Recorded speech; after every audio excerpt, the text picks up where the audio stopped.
Bonjour tout le monde, voilà. Eh bien, c'est parti. Première question. Donc, évidemment, vous ne recopiez pas les questions. J'ai bien mis les numéros pour que vous ayez juste les numéros à mettre, hein.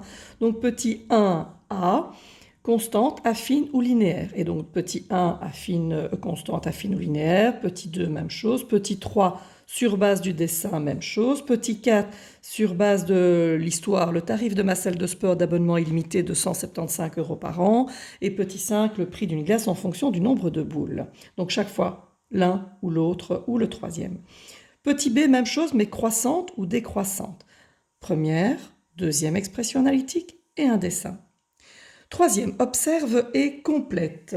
Alors, f de moins 1 est égal et f de qui vaut 0. Et bien sûr que f, c'est L.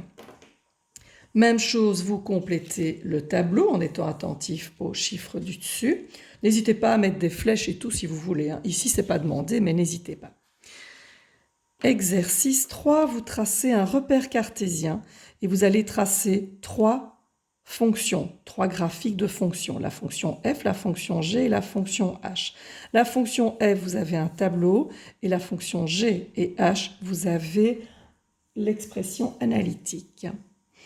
Exercice 4, vérifie par calcul si le point P, 1, moins 1, je préfère quand c'est point virgule, hop, 1, moins 1, appartient à la représentation graphique de la fonction dont voici l'expression analytique.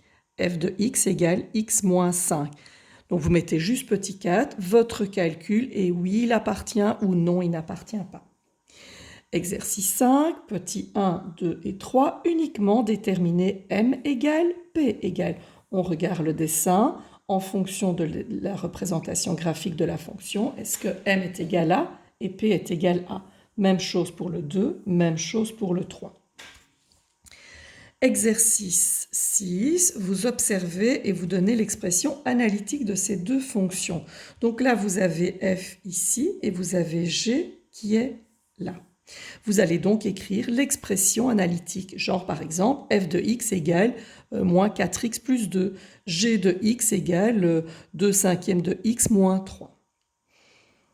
Exercice 7, vous allez, oula, il y a un petit problème, déterminer la pente, c'est-à-dire la valeur de m, avec la formule. Donc je veux voir la formule pour la fonction du premier degré qui passe par les points A et B. Voilà les coordonnées de A et de B. Vous mettez la formule et votre réponse finale à la fin.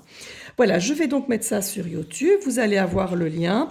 Vous pouvez faire une pause sur la vidéo, mais je vais également mettre les photos, comme ça vous pouvez agrandir plus facilement. Elles seront juste en dessous de l'interrogation écrite dans la réponse.